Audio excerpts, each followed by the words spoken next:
What happens when a spiritual leader, trusted by thousands, suddenly admits to something unthinkable?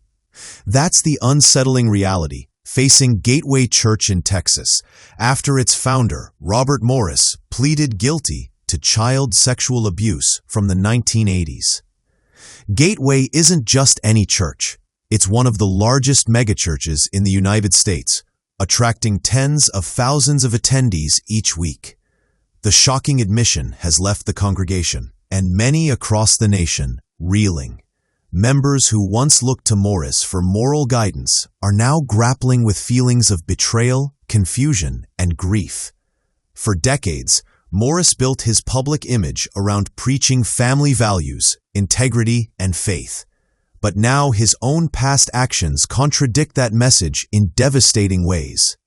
This case has sparked national debate, not only about accountability for church leaders, but also about the role of transparency in religious institutions that command immense influence over their communities and followers.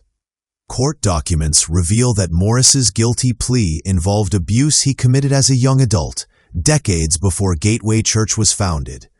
While the crimes happened long ago, the admission is significant because it validates the claims of survivors who often go unheard.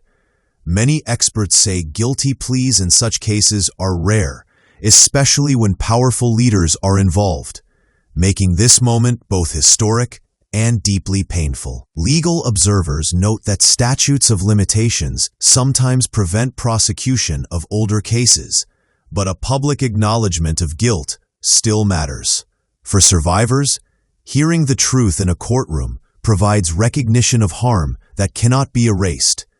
Within Gateway, the reactions range from shock to anger to quiet reflection, as members weigh their spiritual commitment against the human failings of their leader. This situation underscores how influence and power within faith-based organizations must never excuse misconduct or shield leaders from accountability.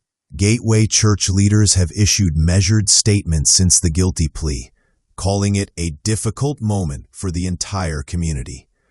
With multiple campuses and over 30,000 members, Gateway is known nationwide for its music, conferences, and massive outreach. Now the church faces the daunting task of rebuilding trust. Some members are expressing outrage and demanding change, while others are leaning on their faith to navigate the shock. Religious experts point out that when leaders fall, congregations often struggle with how to separate their spiritual beliefs from the human failings of leadership. For Gateway, the size of the church makes this even more complex because its influence extends far beyond Texas. The case has also reignited conversations about whether churches are transparent enough in addressing allegations, or if loyalty and reputation sometimes come before accountability. This crisis could shape Gateway's future identity for years to come. The Robert Morris case also fits into a broader national discussion about misconduct within institutions of power, from schools to sports programs to religious organizations. Survivors and advocates have long pushed for stronger protections and accountability. The guilty plea reinforces the importance of listening to survivors rather than prioritizing reputations or finances. Advocates argue that communities should create clear reporting systems and provide safe spaces for victims to come forward without fear of judgment. Legal experts note that while no admission can undo harm, a public acknowledgement by a figure of Morris's stature helps set a precedent that abuse should never be ignored. It's also a reminder that charisma and success cannot excuse wrongdoing.